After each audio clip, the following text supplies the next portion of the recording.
नमस्कार, स्वागत है आपका डे 38 ऑफ लर्न एवरीडे में। आज का टॉपिक है centre state relations, inter state relations and emergency provisions.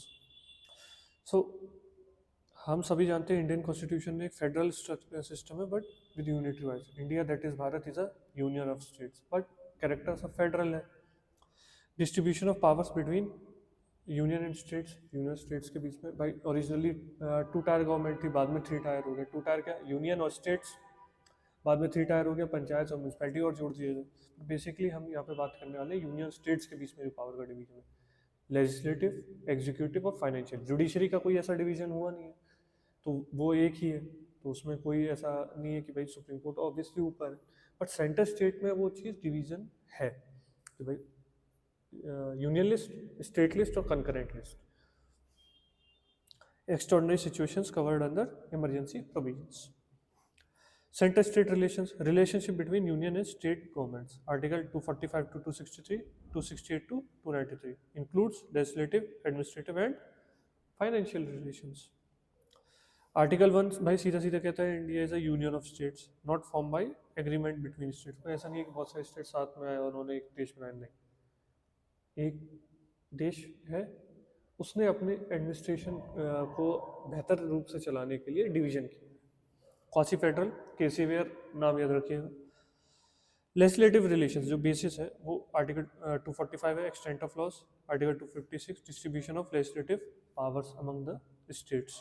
7th schedule union, state and concurrent list. Clear है। अब जो लेजिस्लेटिव रिलेशंस है उससे रिलेटेड जो स्पेशल प्रोविजंस, भाई ड्यूरिंग इमरजेंसी 250 स्टेट रिक्वेस्ट करे कि भाई उस पर वो पावर नहीं है पर स्टेट देना चाहे, ठीक है, किसी मैटर से रिलेटेड, ठीक है। स्टेट में कॉन्स्टिट्यूशनल मशीनरी फेल हो जाए तो गवर्नर लिख के भेज देते हैं कि भाई यहाँ पे इमरजेंसी लगाइए प्रेसिडेंट को। प्रेसिडेंट्स रूल कहा जाता है कि प्रेसिडेंट रूल लगा दिया, तो उसके लिए। अब एडमिनिस्ट्रेटिव रिलेशंस देखिए 256 to 263, centre can issue directions to states, ठीक। ऑल इंडिया सर्विसेज होते हैं जिनकी आप तैयारी कर रहे हैं, ज़्यादातर जो इस चैनल को देख रहे होंगे, इस वीडियो को देख रहे होंगे, ज़्यादातर यही होंगे। IAS, IPS, IRS की आप तैयारी कर रहे हैं, IFS की तैयारी कर रहे हैं। IRS तो खैर सेंट्रल सर्विस हो जाती है। इंडियन फॉरेस्ट, फॉरेन नहीं है यहाँ पे, फॉरेन भी सेंट्रल सर्विस है, फॉरेस्ट, ठीक है। तो ये ऑल इंडिया सर्विसेज में मोस्टली जो कंट्रोल है ऑफिसर्स के ऊपर पोस्टिंग से रिलेटेड, वो होता है आपके DOPT सेंटर के पास, department of personnel training at the centre. Transfers इनके हाथ में ज़रूर होता है, स्टेट के हाथ में, बट आपको सस्पेंशन और बाकी जो चीज़ें होती हैं आपकी सैलरी से रिलेटेड, वो सारी यूनियन के पास होती हैं। अब फाइनेंस कमीशन को भी देख लेते हैं, ठीक है। कॉन्स्टिट्यूशनल बॉडी है फाइनेंस कमीशन, आर्टिकल 280। अच्छा, फाइनेंस कमीशन की जो रिकमेंडेशंस होती है वो बाइंडिंग नहीं होती है पर ज़्यादातर मान ली जाती है। ये एक अंतर है, ये डिवीजन करता है बेसिकली जो टैक्स का जो मनी है वो सेंट्रल स्टेट के बीच में कौन कौन से स्टेट को कितना मिलेगा, ये डिवीजन फाइनेंस कमीशन अपनी रिपोर्ट में बनाता है कि हाँ इसको इतना चाहिए, इसको इतना चाहिए। Appointed by president every 5 years। Ensures financial federalism, तो अगर आ जाए फाइनेंशियल फेडरलिज्म कौन इंश्योर करता है, तो finance commission. Distribution of taxes between centre and states, grant in aids to states, article 275, ठीक है। कई बार स्पेशल पैकेजेस की बात होती है, अभी बिहार को मिलेगा स्पेशल पैकेज, ठीक है। Recommendations are advisory in nature, alright. Issues in centre state relation, misuse of article 256, Indira Gandhi ji के टाइम पे बहुत हुआ था, स्टेट इमरजेंसीज लगा दी गई थी जहाँ पे उनका सरकार मतलब उनकी पार्टी जो चुनाव हार गई वहाँ पे emergency. Physical dependence of states, ठीक है। अभी GST नया रिजीम आया, लेकिन उसके ऊपर मैं आगे बात करूँगा अगली वीडियो में। तो उसके बावजूद ये है कि भाई डिपेंडेंट है स्टेट्स यूनियन पे फॉर टैक्सेस, फॉर रेवेन्यू, ठीक है। वो रेवेन्यू आए उनके पास, उसके लिए वो अभी भी यूनियन पे डिपेंड, सेल्फ सफिशिएंट नहीं है, फिजिकल उनकी इंडिपेंडेंस नहीं है। सेंट्रलाइजेशन वर्सेस कोऑपरेटिव फेडरलिज्म, ये एक बार बार मुद्दा उठता है कि भाई आपने पावर्स को सेंट्रलाइज कर दिया। एक कोऑपरेटिव फेडरलिज्म जिसमें स्टेट्स की बराबर की भागीदारी हो, वो चीज़ नहीं है। जैसे मैंने अभी बिहार वाली बात बोली, बिहार वाली बात क्यों, क्योंकि वो कोलिशन में है गवर्नमेंट, तो उनको बिहार का सपोर्ट चाहिए, ठीक है। तो इस वजह से बिहार के लिए स्पेशल पैकेज निकाल दिया जाएगा। जो बाकी स्टेट्स हैं वो स्पेशल पैकेज की डिमांड करेंगे, उनको नहीं मिलेगा। इंटर स्टेट रिलेशंस, अब एक स्टेट का दूसरे स्टेट से रिलेशन। अच्छा, मेजरली इंटर स्टेट रिलेशन में जो क्वेश्चन आएगा वो वाटर डिस्प्यूट से रिलेटेड आएगा, ठीक।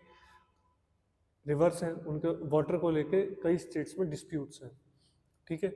मोस्ट फेमस तो गाना भी बनाया सिद्धू मूसेवाला ने, वो SYL है ना, सिंध यमुना लिंक, ठीक। तो ऐसे पंजाब हरियाणा के बीच में जैसे इस पे डिस्प्यूट है, तो ऐसे कई सारे स्टेट्स के बीच में वाटर डिस्प्यूट्स है। तो मेजरली जो इंटर स्टेट रिलेशन से क्वेश्चन आएगा वो इसी टॉपिक पे आएगा।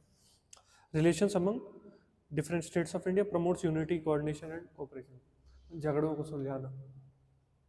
So Article 261, full faith and credit, Public Act, record judicial proceeding, valid throughout the territory of India, यानी इंटरस्टेट काउंसिल का वो पूरा रहेगा, उसका वैलिडिटी पूरे टेरिटरी में रहेगी, ठीक।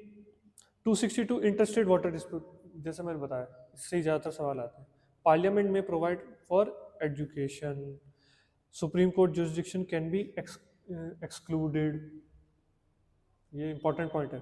रिवर वाटर डिस्प्यूट ट्राइब्यूनल्स, अलग से ट्राइब्यूनल्स बनाए जाते हैं इनको फास्टली करने के लिए, इनको प्रॉपर तरीके से हैंडल करने के लिए। Article 263 interstate council advisory body है, ठीक। अगेन चेयरमैन इसके प्राइम मिनिस्टर होते हैं, तो अगेन यहाँ पे डिस्प्यूट आता है। Discusses disputes and common interest, ठीक। जो भी इंटरेस्ट है, मतलब एक तरीके से होता है आप दोनों स्टेट्स के बीच में क्यों डिस्प्यूट हो रहा है, उस चीज़ को एक बीच का रास्ता निकालते हैं। एक थर्ड पर्सन आ रहे हैं, जो जैसे नहीं दो भाइयों के बीच में लड़ाई हो रही तो पिताजी आ रहे हैं, सेम वही स्थिति है। Trade, commerce and intercourse, article 301 to 307 freedom of trade across India है, ठीक है। आप कहीं भी ले आके कहीं भी ट्रेड करें। कुछ रिस्ट्रिक्शंस हैं, जैसे नॉर्थ ईस्ट को लेके है, जो हिमाचल हो गया, उत्तराखंड, जम्मू एंड कश्मीर, इधर क्योंकि इनकी इन्वायरमेंट को, बायोडाइवर्सिटी को जहाँ पे खतरा होता है वहाँ पे ऐसे रिस्ट्रिक्शन, कल्चर को जहाँ पे खतरा होता है वहाँ पे ऐसे रीजनेबल रिस्ट्रिक्शंस लगाए जाते हैं। इमरजेंसी प्रोविजंस, देखिए कॉन्स्टिट्यूशन में भाई इमरजेंसी प्रोविजंस जरूर पढ़ लेना, ठीक। Article 352 to 360 protect sovereignty and integrity of India, ठीक। इसको और मजबूत करना पड़ा क्योंकि इसका मिसयूज एक बार आप सभी को पता है हो चुका है। Types of emergency, national emergency article 352, state emergency article 356 अभी बता ही चुके हैं। फाइनेंशियल इमरजेंसी आर्टिकल 360, भगवान ना करे ये कभी लगी, अभी तक नहीं लगी है ये वाली, ये दोनों तो ऑब्वियसली लग चुकी हैं, ये एक बार और ये कई बार, बट ये अभी तक नहीं लगी है, भगवान ना करे आगे भी लगे। नेशनल इमरजेंसी आर्टिकल 352, ग्राउंड्स भाई वॉर हो रहा है, एक्सटर्नल एग्रेशन, आर्म्ड रिबेलियन, हालांकि हमने भी वॉर में भी नहीं लगाया है इसको। फेडरल स्ट्रक्चर बिकम्स यूनिटरी, मतलब पूरी पावर सेंटर के पास आ जाती है स्टेट्स की। Parliament gains state powers. State emergency article 356, failure of constitution machinery in state, president assumes state functions, governor acts on behalf of president. ये बहुत यूज क्या है इसका, बहुत मिसयूज हुआ है, बिल्कुल लगाने की जरूरत नहीं थी पर ये लगाई गई, ठीक। फाइनेंशियल इमरजेंसी, अब threat to financial stability of India, उस केस में ये लगाया जाना है। Centre state control state finances, never impose so far and again I hope it never gets imposed in the future. Impact on federalism, देखिए strong centralisation की बात होती है यहाँ पे, स्टेट की ऑटोनॉमी कम हो जाती है, और judicial safeguard SR Mumbai case में इसको दिया गया कि भाई आप ऐसे इमरजेंसी नहीं लगा सकते जैसे पहले लगा दी गई, ठीक। सो इसी तरह आप इस टॉपिक को कर लेंगे। ये आपके लक्ष्मीकांत से 3 चैप्टर्स हैं बेसिकली, ठीक। उन तीनों चैप्टर्स को आप कर जाएंगे और इसको समझते हुए कर लीजिएगा। इससे रिलेटेड क्वेश्चंस भी देख लीजिए, जैसा कि मैं बताया इससे रिलेटेड ज़्यादातर वाटर डिस्प्यूट से रिलेटेड क्वेश्चंस आते हैं। तो इसी तरह पढ़ते रहिए, सीखते रहिए। See you tomorrow, learn every day.